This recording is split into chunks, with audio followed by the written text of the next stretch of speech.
अगर आप पीजीटी की तैयारी कर रहे हैं और 3 जून 2026 का पेपर देने जा रहे हैं तो आप मेरे चैनल से जुड़े हैं। और आज मैं आपको ऐसी ट्रिक बताऊंगा जिससे कि आपका टाइम बचेगा और जल्दी क्वेश्चन करेंगे, जिससे कि आपके टारगेट से ऊपर क्वेश्चन जा सकें और आप 100% कट ऑफ में आएँ। देखिए, वीडियो लास्ट तक देखें और चैनल को सब्सक्राइब करें, लाइक करें, मुझे सपोर्ट करें। क्योंकि चैनल पर आप वीडियो देख लेते हैं लेकिन लाइक नहीं करते, सब्सक्राइब नहीं करते। देखिए, क्वेश्चन मैं आज आपके लिए 30 क्वेश्चन लाया हूँ जो बहुत ही इम्पोर्टेंट, बहुत मोस्ट इम्पोर्टेंट हैं इस बार की टीजीटी 3 जून 2026 के लिए। चलिए शुरू करते हैं देर न करके। पहला क्वेश्चन है, ई की power sine x plus iota y का वास्तविक भाग है। हमें वास्तविक भाग निकालना है। वास्तविक भाग आइटा से हटकर होता है, तो आइटा वाला जो भाग है हमारा वाई का, इसको हम पुट कर लेंगे y = 0। जब हम इसको 0 पुट कर देंगे तो हमारा जो फंक्शन था वो ई की पावर साइन एक्स प्लस 0 हो जाएगा, और जिससे कि हमारा ई की पावर हल करने के बाद साइन एक्स बनेगा। अब जहाँ ऑप्शन में ई की पावर साइन एक्स बन जाएगा वही हमारा ऑप्शन सही होगा। तो ज़रा हमें चेक कर लेते हैं। ऑप्शन में डालिए y = 0। यहाँ 0 डालेंगे तो ये 1 हो जाएगा cos 0 का मान। यहाँ 0 डालेंगे साइन 0 हो जाएगा 0, तो ये 0 हो जाएगा अंदर का पोर्शन, तो cos 0 1 तो ई की पावर साइन एक्स, यही हमारा राइट आंसर है। ई की पावर साइन एक्स यही हमारा राइट आंसर है। आप अगले नेक्स्ट ऑप्शन भी चेक कर सकते हैं। जैसे मैं यहाँ पुट करूँगा 0 तो ये 1 हो जाएगा ई की पावर साइन एक्स। ई की पावर साइन एक्स यहाँ पर मैं पुट करूँगा तो ये 0 और साइन 0 का मान फिर से 0। जब ये 0 प्रोडक्ट में तो सब 0, इसकी वैल्यू 0 आएगी, जो कि गलत है हमारा। इसी तरीके से यहाँ 0 रखूँगा तो ये सारा 0, तो ई की पावर 0 का मान 1, और ये भी 1 तो इसकी वैल्यू 1, जो सही नहीं होगी। नेक्स्ट ऑप्शन भी चेक कर लें। ये 0 तो सब 0, तो साइन 0 भी 0, 0 तो ये 0, तो ये भी 0, ये हमारा ऑप्शन गलत है।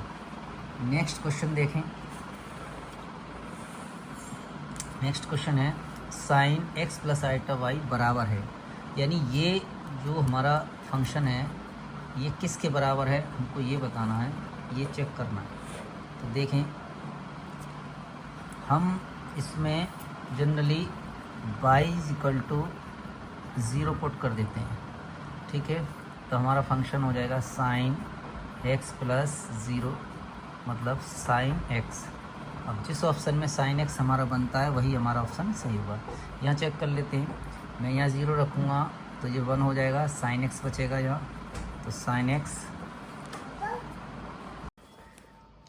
देखिए sign x plus iota cos hyperbolic x और साइन हाइपरबोलिक वाई की वैल्यू 0 रखूँगा तो साइन 0 0 हो जाएगा, तो ये सब 0, तो इक्वल टू हमारा साइन एक्स जो है ये इसके बराबर होगा, यही हमारा राइट आंसर है। आप इसको चेक करेंगे तो ये हमारे गलत आएंगे, आप चेक करके देख लीजिए। y = 0 पर ये आपका काम है। नेक्स्ट क्वेश्चन, चलिए नेक्स्ट क्वेश्चन की तरफ चलते हैं। क्वेश्चन है, यदि समीकरण x³ - 5x² - 16x + 80 = 0 के दो मूल 4 और -4 हैं, तो इस समीकरण का तीसरा मूल ज्ञात करना है। तीसरा पता करना है हमको। तो अल्फ़ा बराबर हमें 4, बीटा बराबर हमें -4, तो हम इसको गामा बराबर निकालेंगे। तो देखिए, इस समीकरण में हमको पता है alpha plus beta plus gamma जो होगा वो होता है हमारा -b/a, तो -b/a,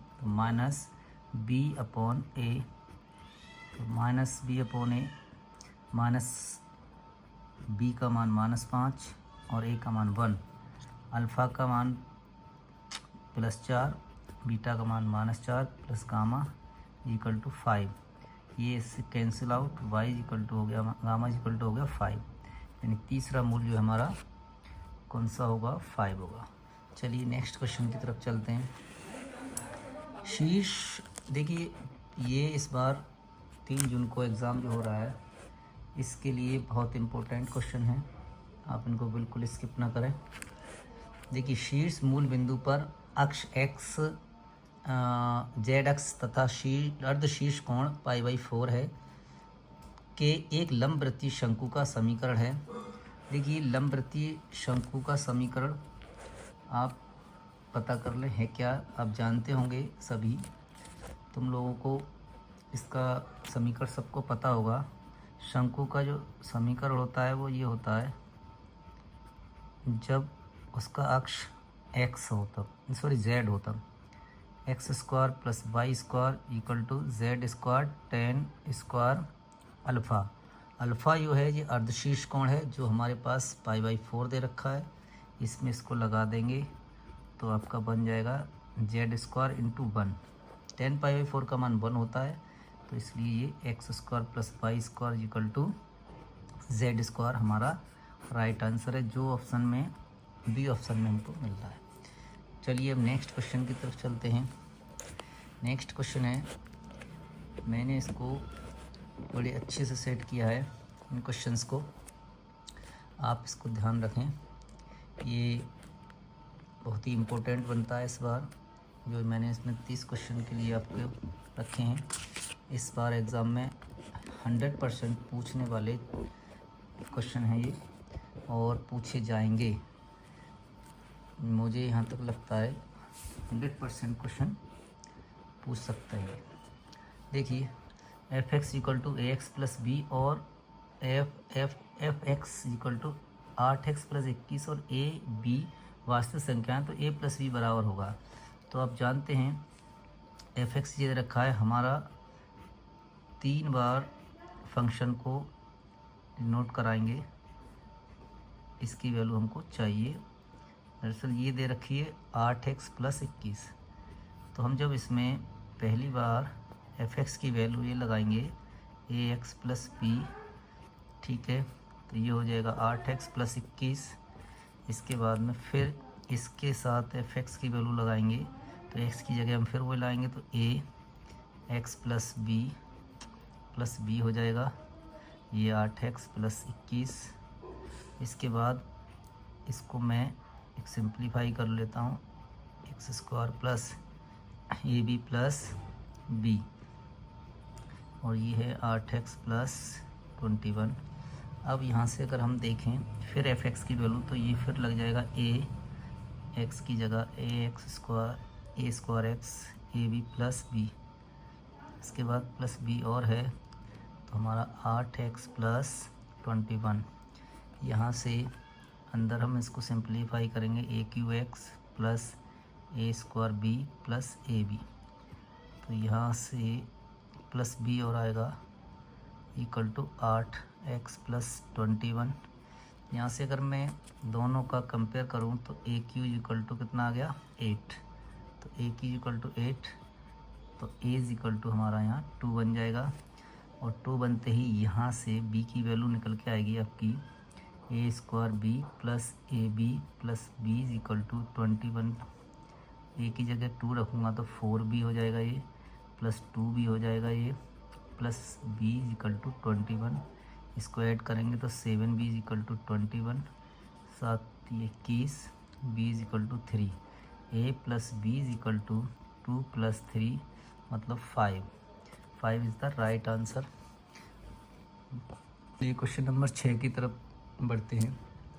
यदि एक 3x3 आव्यूह ए के प्रत्येक अवयव को 3 से गुणा किया जाए तो नई बनी आव्यूह की सारणिक है, वो किस तरह से होगा।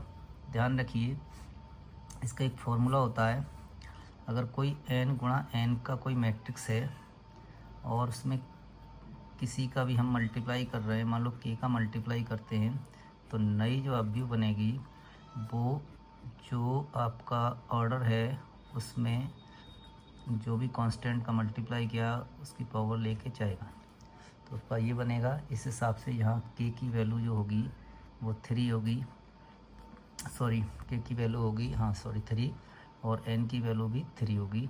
ठीक है, इस हिसाब से हमारा नया आव्यूह जो होगा, नई आव्यूह होगी 3 की पावर 3 सारणिक ए। तो 3 तिरका 9 27 सारणिक ए हमारा राइट आंसर है, डी क्वेश्चन राइट आंसर। ठीक है, 7 क्वेश्चन नंबर, इसमें फिर वही वास्तविक भाग पूछा है। तो वास्तविक भाग के लिए मैंने बताया है, पुट कर देते हैं y = 0। जब y = 0 करेंगे तो हमारा function sine square x plus 0 हो जाएगा, मतलब साइन स्क्वायर एक्स। अब साइन स्क्वायर एक्स अगर हम इसमें ऑप्शन को चेक करें तो पहला ऑप्शन है हमारा, ऑप्शन है 1/2 1 प्लस कॉस 2x। यहाँ मैं 1 लगाऊंगा 0 लगाऊंगा तो ये 0 हो जाएगा, यही रहेगा। इसके हिसाब से 1/2 1 प्लस कॉस 2x का फॉर्मूला होता है, यहाँ से 1 कैंसिल आउट करना है मुझे, तो 2 कॉस स्क्वायर एक्स माइनस 1 हो जाएगा। इससे ये कैंसिल, इससे ये कैंसिल, मतलब कॉस स्क्वायर एक्स, क्योंकि कॉस स्क्वायर एक्स हमारा आंसर नहीं होना चाहिए।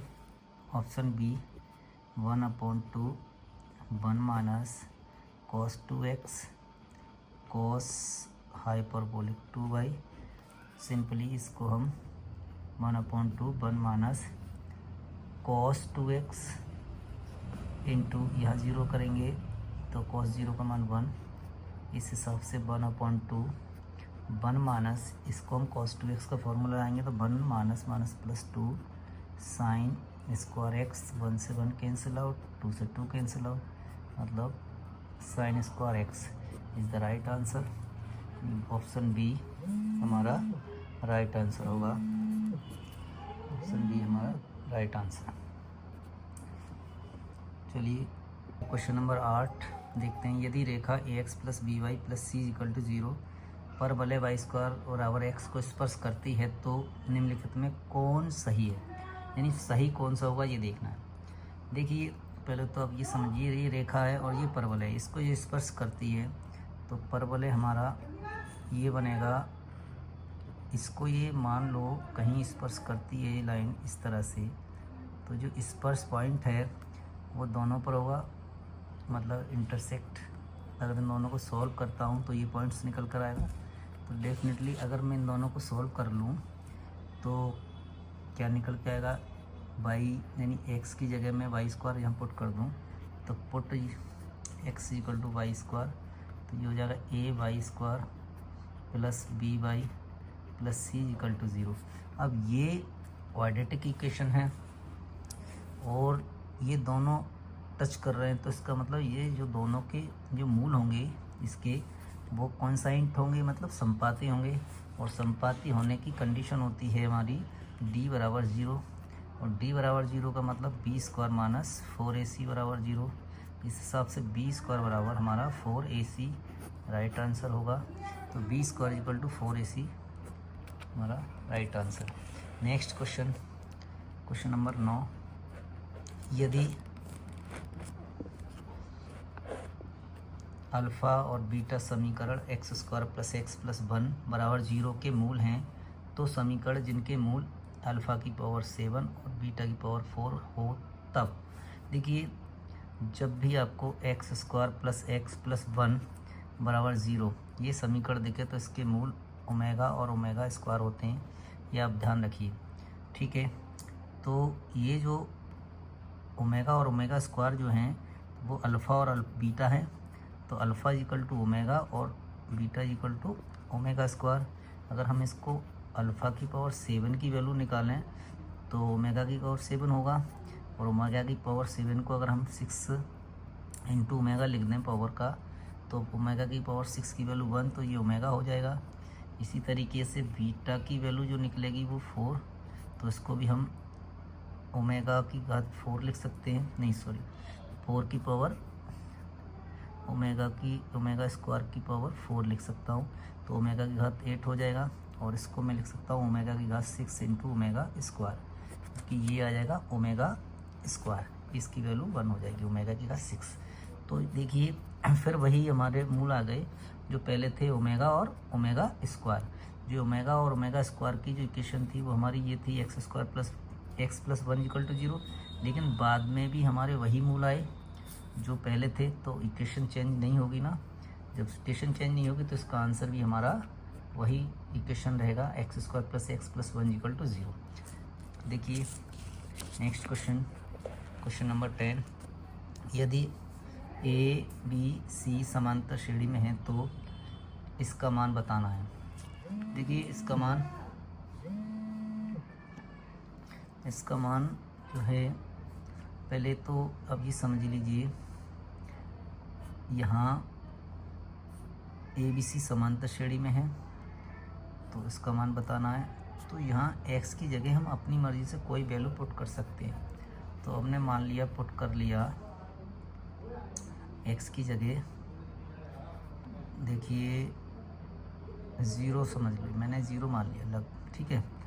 और ए बी सी समांतर श्रेणी में तो a की जगह 1, b की जगह 2 और c की जगह 3 रख लिया। ये समांतर श्रेणी में हुए तो हमारी साइड बनेगी 1 2 और a की जगह 1 रखेंगे तो ये फिर 1, फिर इसकी वैल्यू 2 3, फिर यहाँ 2 रखेंगे तो 2, फिर यहाँ आ जाएगा 3 4 और यहाँ c की जगह x की जगह 0, c की जगह 3 तो ये 3। ये इस तरह से हमारा बन जाएगा। अब देखिए यहाँ C1 और C2 दोनों सेम हैं।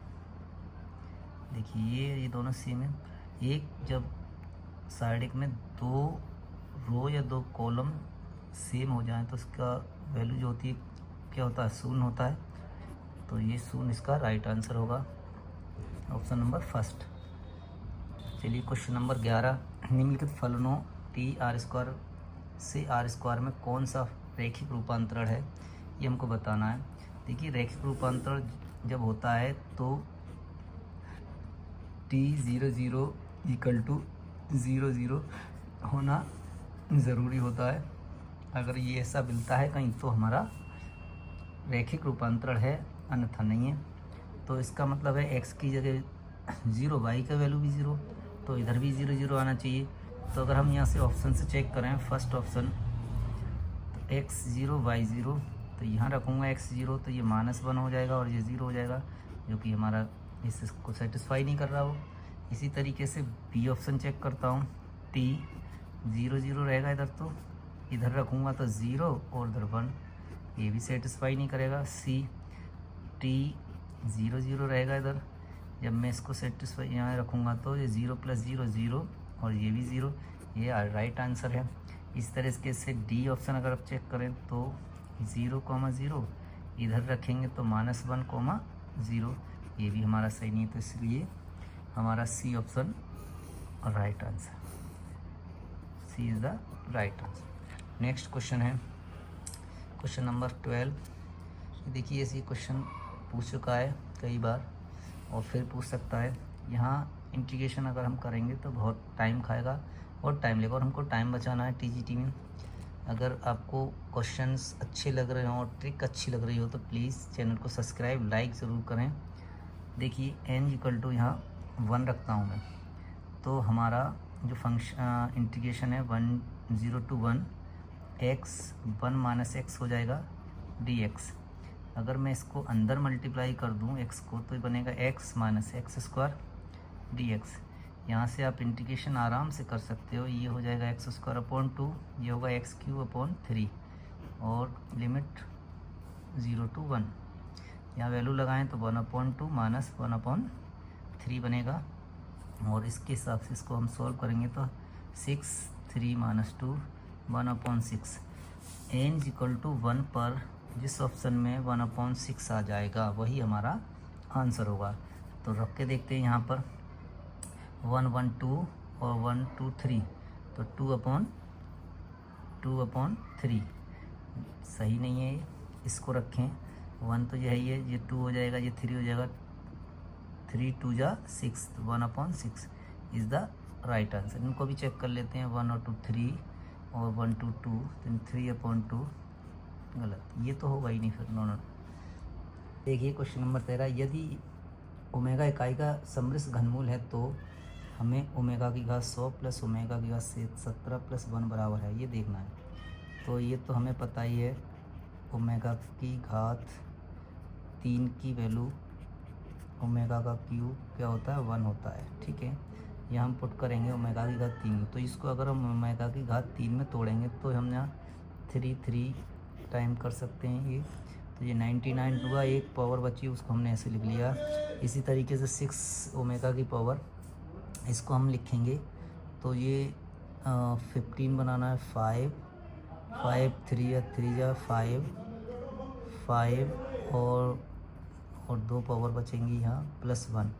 तो यहाँ से हम अगर हम देखें ये 1 हो जाएगा, ये ओमेगा बचेगा, प्लस ये 1 हो जाएगा, ये ओमेगा स्क्वायर बचेगा प्लस 1, और ये वैल्यू जो होती है वो 0 के इक्वल होती है, इसलिए हमारा डी ऑप्शन राइट आंसर है। चैनल को लाइक ज़रूर करते जाइए। देखिए, यदि समीकरण x square plus y square plus z square minus 4x plus 2y plus 6z plus lambda का लेमडा बराबर 0 एक शंकु को निरूपित करता है तो लेमडा का मान है। देखिए, शंकु में आपके ये टर्म्स नहीं होते हैं एक्स वाई जेड पावर के, तो हमें क्या करना होगा, इसको उस पावर में बनाना है क्वाड्रेटिक में। तो देखिए क्या करना है, सिंपल, ये तीनों को इसके साथ लेंगे, x square minus 4x plus y square plus 2y plus z square plus 6z plus lambda equal to 0। देखिए यहाँ से अगर मैं इसको होल स्क्वायर बनाऊँ तो x square minus 4x plus 4 add करना है मुझे, और 4 ही यहाँ माइनस करना होगा, plus y square plus 2y, यहाँ से अगर 1 ऐड कर दूँ तो 1 ही माइनस करना होगा, plus z square plus 6z है, इसका हाफ 3 का होल स्क्वायर 9 हमने ऐड किया, 9 ही हमने यहाँ सब्ट्रैक्ट कर लिया, प्लस लेमडा इक्वल टू 0। तो ये बनेगा x माइनस 2 का होल स्क्वायर, x माइनस 2 का होल स्क्वायर, ठीक है, और प्लस ये बनेगा y प्लस 1 का होल स्क्वायर, और प्लस z प्लस 3 का होल स्क्वायर, प्लस लेमडा ये ऐड कर लेते हैं 5 और 9 14 माइनस के 14 इक्वल टू 0। तो ये इसमें टर्म्स होता ही नहीं है, कांस्टेंट टर्म्स नहीं होता, तो ये वाले टर्म्स तो बने रहेंगे, लेकिन ये टर्म्स 0 होना चाहिए अगर ये शंकु है तो लेमडा माइनस 14 इक्वल टू 0 रखा है, तो लेमडा की value 14 is the right answer. ये ऑप्शन इसका राइट आंसर है। 15 नंबर क्वेश्चन, गुणन समूह G इक्वल टू इतना दिया है, इसमें अवयव माइनस आइटा की कोटि पूछिए। तो माइनस आइटा की कोटि, देखिए गुणन समूह में इकाई यानी तस्मक अवयव क्या होता है, तस्मक अवयव होता है गुणन में 1। तो आई की पावर हम कितना रखें कि उसकी वैल्यू 1 आ जाए, यही हमें चेक करना है। तो माइनस आइटा की पावर अगर मैं 4 रखूं तो ये हो जाएगा आइटा की पावर 4, और इसको मैं लिखूँगा iota square into iota square, तो आइटा स्क्वायर का -1 इंटू -1 इक्वल टू 1। तो इसका मतलब पावर 4 पर हमारा क्या होगा, आंसर 1 आएगा। तो यही हमारा इसकी कोटि हो जाएगी माइनस आइटा की। नेक्स्ट क्वेश्चन है 16, यदि समीकरण x square plus 3xy plus y square equal to 1 तब dy/dx बराबर है। देखिए, जब भी ये इम्प्लिसिट फंक्शन आ जाए और हमें dy/dx का मान निकालना हो तो सिंपल कुछ नहीं करना होगा, हमें जो भी इम्प्लिसिट फंक्शन दे रखा है सबसे पहले उसको हम वन साइड लेंगे, इक्वल टू 0 रखेंगे, सीधा सिंपल dy/dx निकालेंगे, माइनस लगाएंगे, ऊपर अवकलन करेंगे, x के सापेक्ष पार्शियल डिफरेंशिएशन करेंगे, ठीक है। तो x के सापेक्ष उसी फंक्शन का आंशिक अवकलन करेंगे, आंशिक अवकलन करने पर, और नीचे y के सापेक्ष कर देंगे आंशिक अवकलन।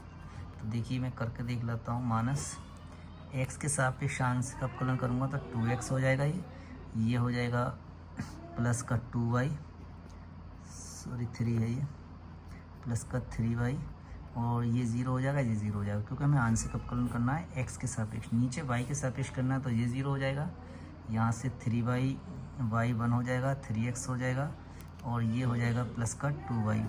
तो ये हमारा आंसर है। ये देख लीजिए कहाँ है, पहले ऑप्शन में हमारा ये मिलता है, तो हमारा पहला ऑप्शन राइट आंसर है। क्वेश्चन नंबर 17, यदि limit x tends to 1 f(x - 2 f(x + 2 = 0), तब limit x tends to 1 f(x) बराबर है, इसको ही वैल्यू निकालनी है हमको। तो देखिए हमें ये दे रखा है limit x tends to 1 f(x - 2 upon f(x + 2 = 0)। हमें एक थ्योरम पता है, योगांतर अनुपात नियम, कंपोनेंडो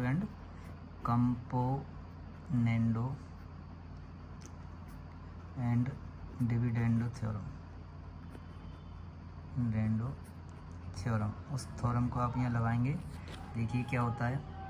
इसके अपन में 1 कर लेता हूँ, तो लिखता हूँ limit x tends to 1 f(x - 2 plus f(x), देखिए अंश में हर को ऐड कर देते हैं, +2, और अंश में ही हर को सब्ट्रैक्ट करते हैं, तो -f(x) और माइनस का 2 = इधर वही काम करेंगे, अंश में हर को ऐड करेंगे और अंश में से हर को सब्ट्रैक्ट करेंगे।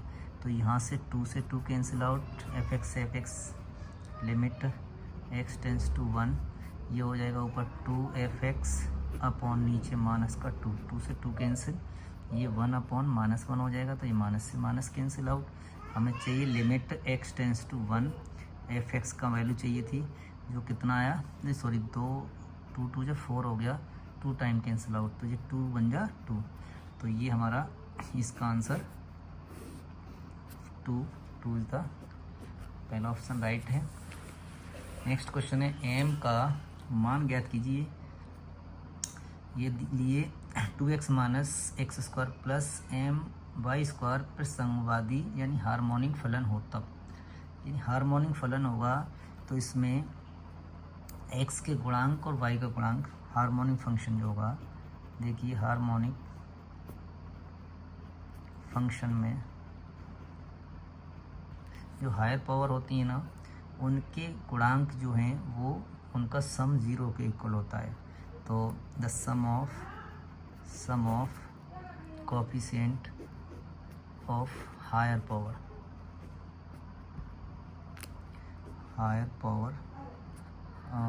टर्म्स इक्वल टू क्या होगा, 0। तो यहाँ पर x का स्क्वायर -1 है, x² का टर्म्स कोएफिशिएंट, प्लस y² का है m = 0। तो यहाँ से m = 1 आएगा, यही हमारा राइट आंसर है।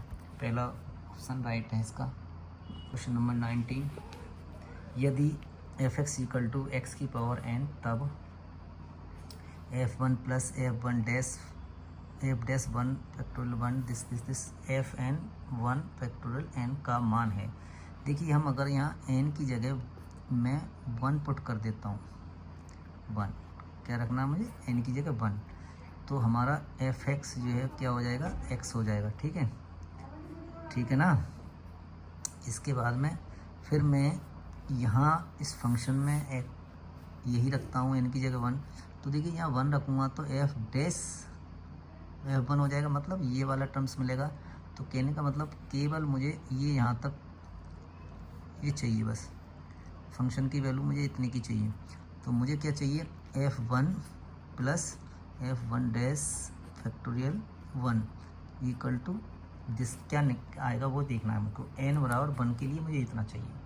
ठीक है, अब मेरे पास f1 और f'1 तो है नहीं, तो मुझे यहाँ से f'(x) निकालना है, तो ये हो जाएगा 1, तो f1 का मान भी, f'1 का मान भी 1 हो जाएगा। और अगर मैं यही फंक्शन से f1 निकालूं तो इसका मान भी क्या होगा, 1। तो जब इसमें पुट करूँगा तो ये 1 हो गया, प्लस 1 हो गया अपॉन 1, तो ये क्या है आंसर, 2 देख लेते हैं f1 पर। एन पर एन बराबर 1 पर 2 कहाँ पर आएगा वो देखते हैं। एन बराबर 1 रखूँगा तो ये 2 की पावर 2 हो जाएगा, मतलब 4 आएगा, जो सही नहीं है।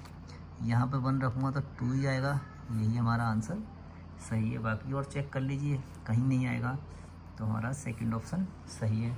नेक्स्ट क्वेश्चन है, यदि A B C G P में है और ये दिया है तो एक्स वाई जेड बताइए आप क्या होगा। देखिए यहाँ पर हमें ए की पावर 1/x, बी की पावर 1/y और सी की पावर 1/z दिया है। इसको अगर मैं के पुट कर लूँ तो यहाँ से ए इज इक्वल टू के की पावर x आएगा, बी इज इक्वल टू के की पावर y आएगा, सी इज इक्वल टू के की पावर z आएगा। यहाँ पर ए बी सी मुझे किस में दे रखे हैं, जी पी में, तो ए बी सी जब जी पी में दिए हैं तो बी स्क्वायर इक्वल टू ए सी हो जाएगा। तो बी की वैल्यू ये है तो के की पावर 2y हो गया, ए है हमारा के की पावर x इंटू के की पावर z है, तब के की पावर 2y इक्वल टू हो गया के की पावर x प्लस z। अगर दोनों तरफ से अगर हम कंपेयर कर लें इसका तो 2y equal to x plus z हो गया और y इक्वल टू हो गया x प्लस z अपॉन 2, और ये हमारा किस में होगा, ए पी में, ये हमारा ए पी होता है और ए पी हमारा सी ऑप्शन सही है। चलिए क्वेश्चन नंबर 21, 1 + x स्क्वायर। देखिए बहुत अच्छी ट्रिक है इस क्वेश्चन की। ए की पावर n है इक्वल टू a0, ये दे रखा है ना, तो हमें इसकी वैल्यू चाहिए। हम यहाँ पर पुट x की x नहीं n इक्वल टू, हम यहाँ n इक्वल टू 1 रख देते हैं, ठीक है।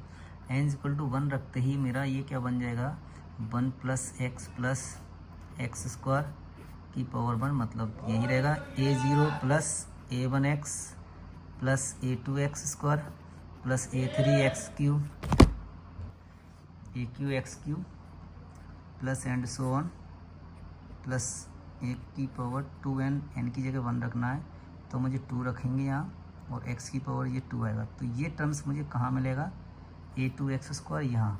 तो मुझे केवल अब इतने टर्म्स चाहिए, ना कि पूरे। तो ये मैं कट ऑफ कर दूंगा यहाँ से, तो मेरा a0 + a1x plus a2x square रहेगा, ठीक है।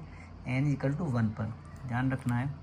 अब मैं जिसका वैल्यू चाहिए मैं उसकी वैल्यू देखता हूँ, n इक्वल टू 1 पर कितना रहेगा।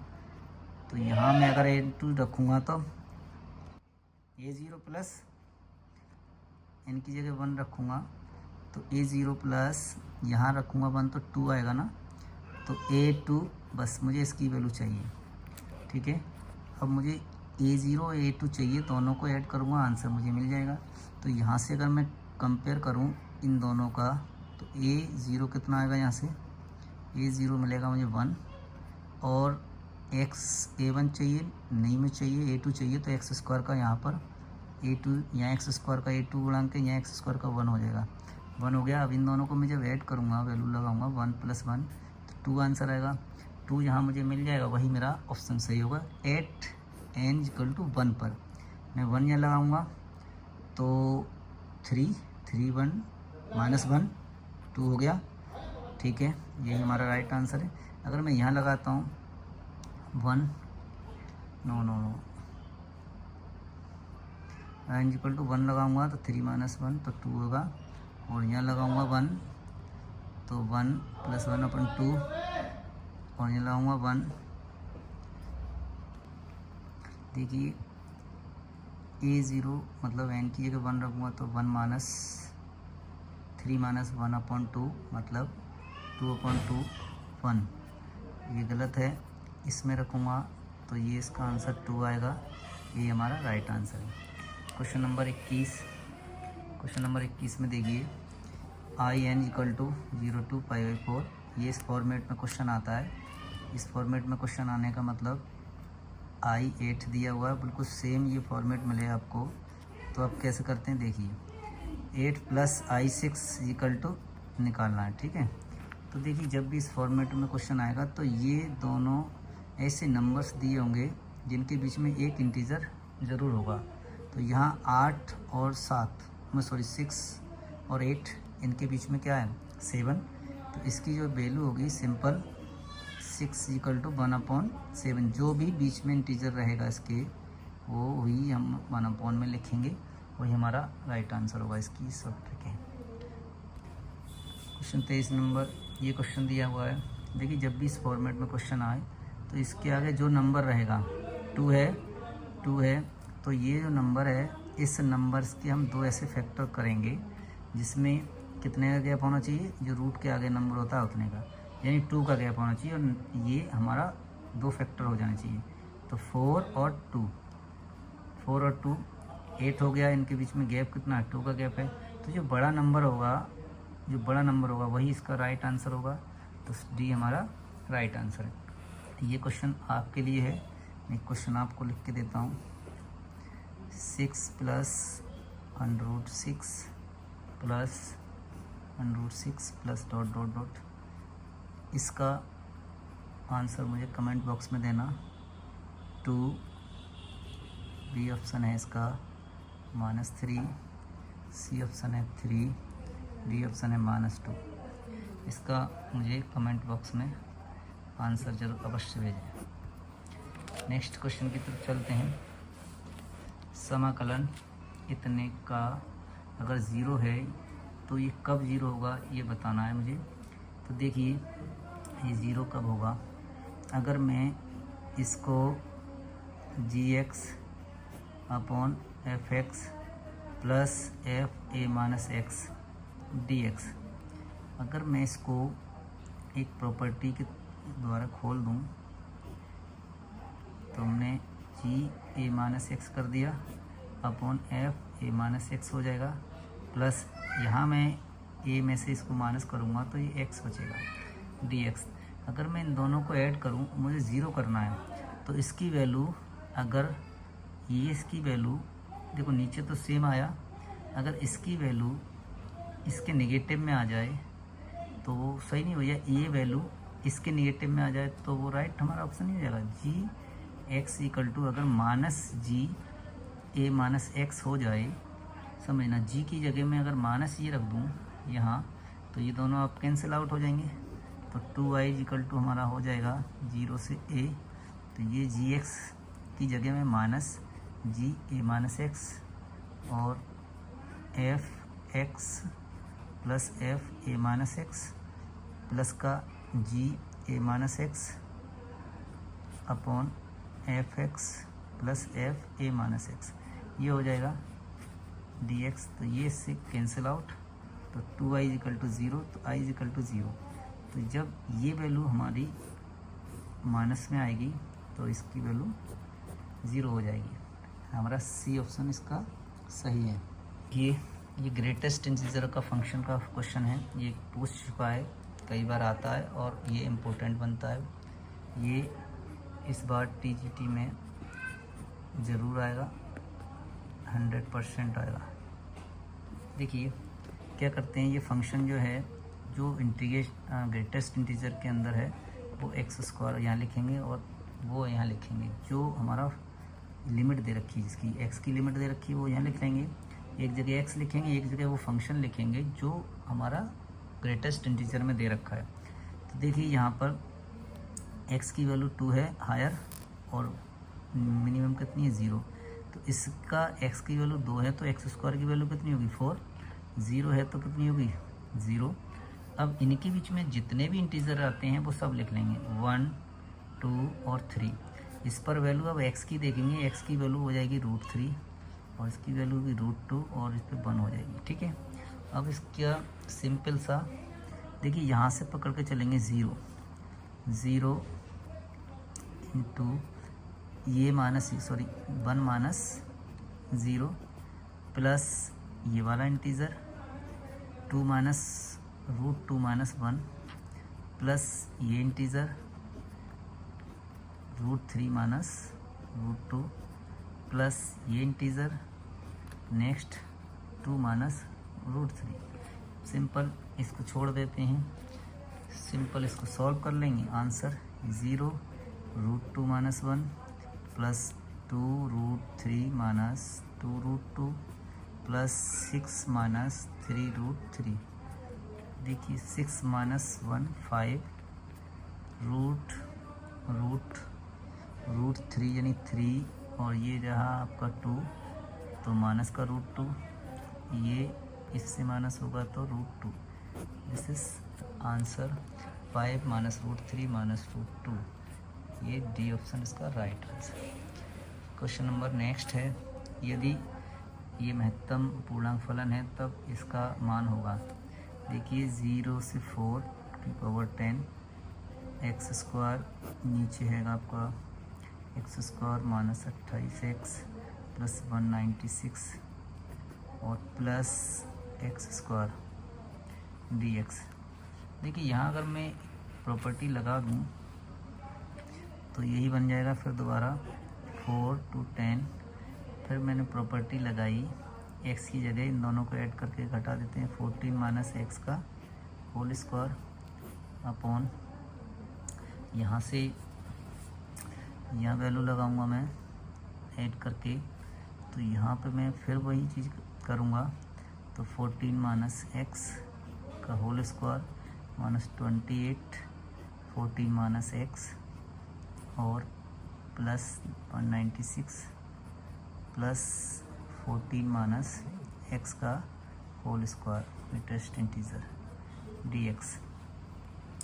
तो इससे मैं जब सॉल्व करूँगा तो ये बनेगा हमारा x² माइनस 28x प्लस 196 और ये बन जाएगा हमारा x² का लेटेस्ट इंटीजर, और ये हो जाएगा हमारा x² minus 28x plus 196 dx।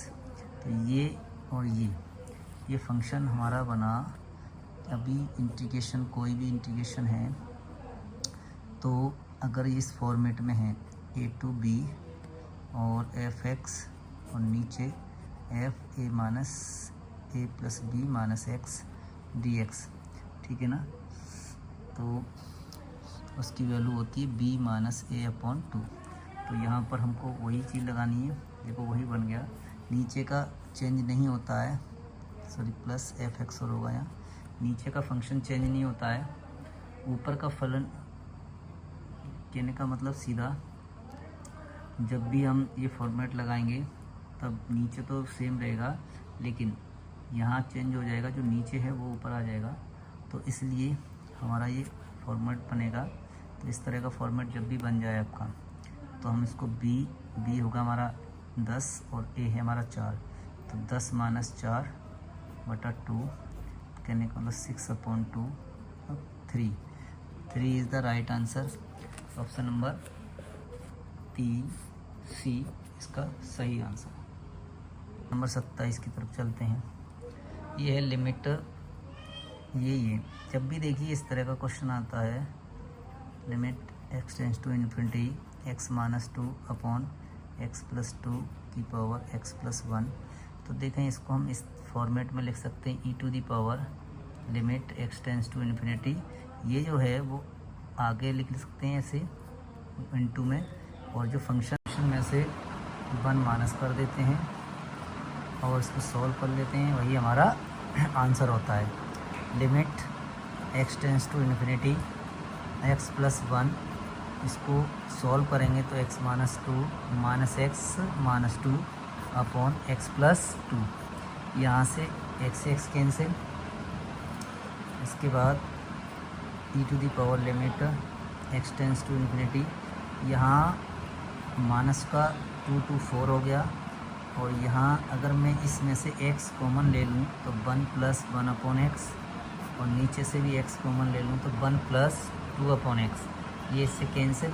और यहाँ लिमिट की वैल्यू पुट कर देंगे तो -1, यहाँ आ जाएगा 1 प्लस 0 और अपॉन में 1 प्लस 0।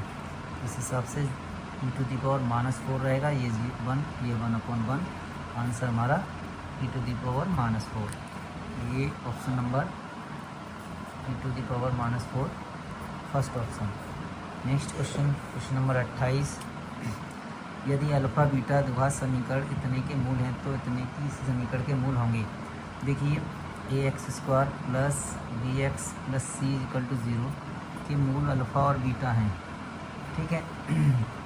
जब अल्फ़ा बीटा होंगे इसके मूल, तो इसका बताना है मेरे को ये किसके मूल होंगे, मतलब ये किस 1/अल्फ़ा 1/बीटा इसी समीकरण के मूल होंगे। अच्छा, ये जो मूल होंगे वो इसी समीकरण के मूल होंगे, तो कंडीशन बताइए ये कब होंगे, मतलब अल्फ़ा बीटा भी इसी समीकरण के मूल हों और अल्फ़ा अपॉन 1/अल्फ़ा 1/बीटा भी इस समीकरण के ही मूल हो जाएं, तो वो कब हो जाएंगे, इसमें क्या चेंजिंग करें हम कि वो समीकरण हमारा उसके मूल जो है 1/अल्फ़ा और 1/बीटा बन जाए।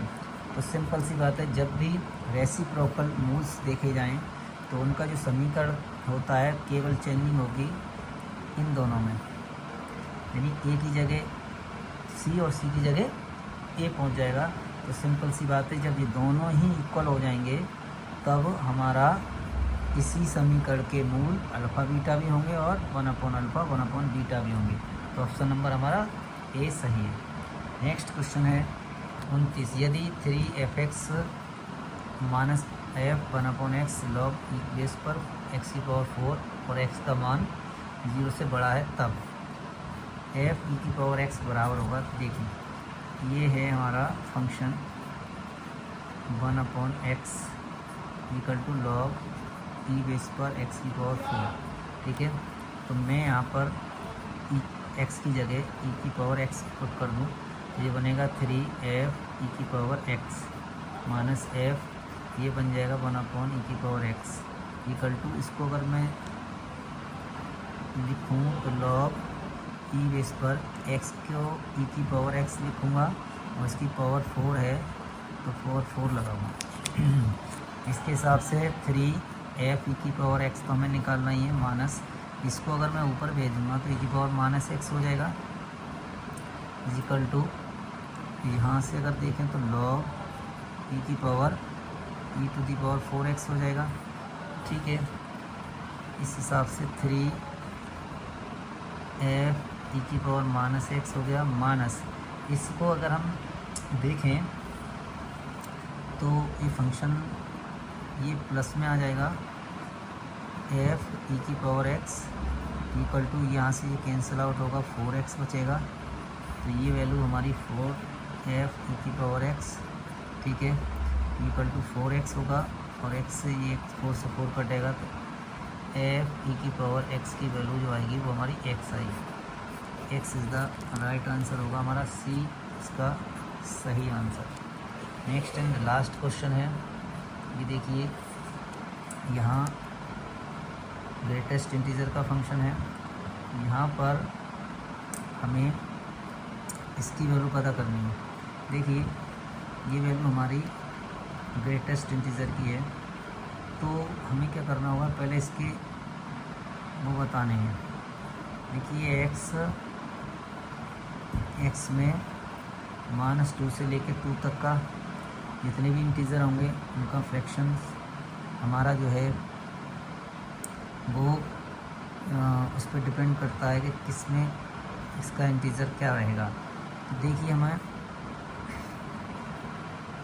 -2 से 4 पर हम इसको देखेंगे x और greatest integer of x equal to 0, इसको हम तोड़ेंगे, -2 से यहाँ से चलेगा -1, x इंटू इन दोनों के बीच में जो इंटीजर आएगा वो आएगा -2 dx प्लस -1 से 0, इसके दोनों के बीच में आएगा -1 यानी -x dx हो जाएगा, प्लस 0 से 1 इसका 0 हो जाएगा इंटू x dx प्लस 1 2 इसका हो जाएगा 1 dx यानी x dx और प्लस 2 2 3 इसका 2 हो जाएगा 2 dx और नेक्स्ट है प्लस में 3 से 4 लास्ट इसका 3 हो जाएगा ग्रेटेस्ट इंटीजर।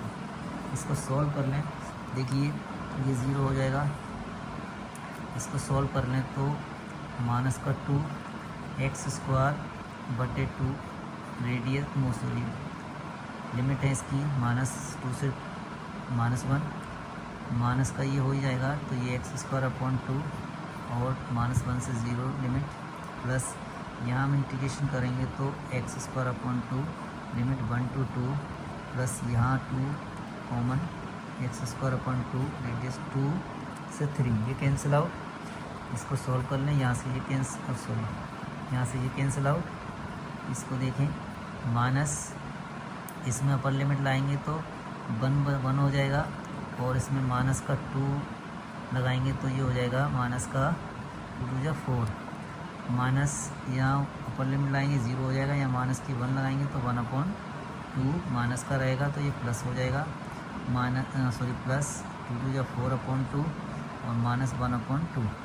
ठीक है, इसमें लगाएंगे तो प्लस का 3 या 9 और माइनस का 2 या 4। इसको सॉल्व करने पर आंसर हमारा ये आएगा 41/2, 41/2 यानी 41/2 इसका राइट आंसर आएगा। इसे सॉल्व करेंगे तो ठीक है। ये बहुत ही इम्पोर्टेंट क्वेश्चन है इस बार परीक्षा में आने के लिए।